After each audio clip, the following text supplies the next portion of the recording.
जेव्हा 1-2 चपात्याची कणिक तुमच्याकडे शिल्लक असते, तर ती तशीच तुम्ही फ्रिजमध्ये ठेवून देता किंवा काही जण तरी टाकून सुद्धा देतात. तर ते तसं न करता एकदम मस्त असा चटपटीत पदार्थ मी तुम्हाला आज सांगते. अगदी 2 चपात्याची 1च चपाती मस्त अशी पसरून पातळ लाटून घ्यायची.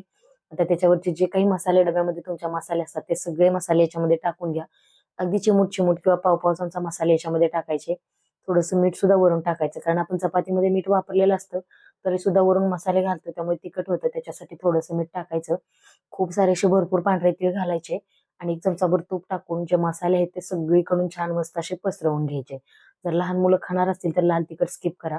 त्याच्यावरून खूप सारं असं कोरडं पीठ भुरभुरायचं आणि जसं व्हिडिओमध्ये दाखवते तसं सुरीने याला छान अशा छोट्या-छोट्या चिरा मारून घ्यायच्या. आणि आता इथे मी घालते याच्यामध्ये मेथी.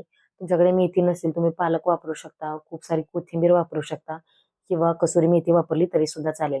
आणि जसं व्हिडिओमध्ये दाखवते तसं याचा रोल करून घ्यायचा आणि मस्त असा याचा लच्छा पराठा लाटून घ्यायचा.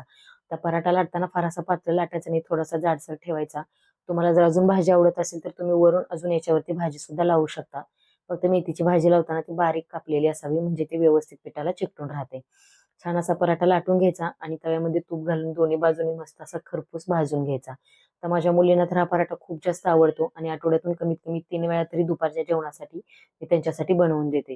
तुम्ही हा दह्यासोबत खावा किंवा टोमॅटो केचप सोबत खावा किंवा आहे असा खाल्ला तरी सुद्धा खूप छान लागतो, कारण याच्यामध्ये आपण मसाले वापरलेले असतात.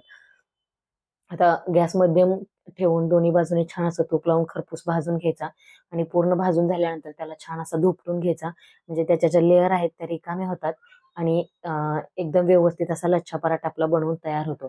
अगदी खमंग, खुसखुशीत आणि तितकाच टेस्टी सुद्धा. अशाच खूप साऱ्या छान-छान व्हिडिओसाठी आणि किचन टिप्ससाठी आपल्या चॅनलला नक्की सबस्क्राईब करा. जर Instaला बघत असाल तर फॉलो करून जावा आणि तुमच्या मुलांना पराठा आवडला का नाही हे सुद्धा मला कमेंट करून नक्की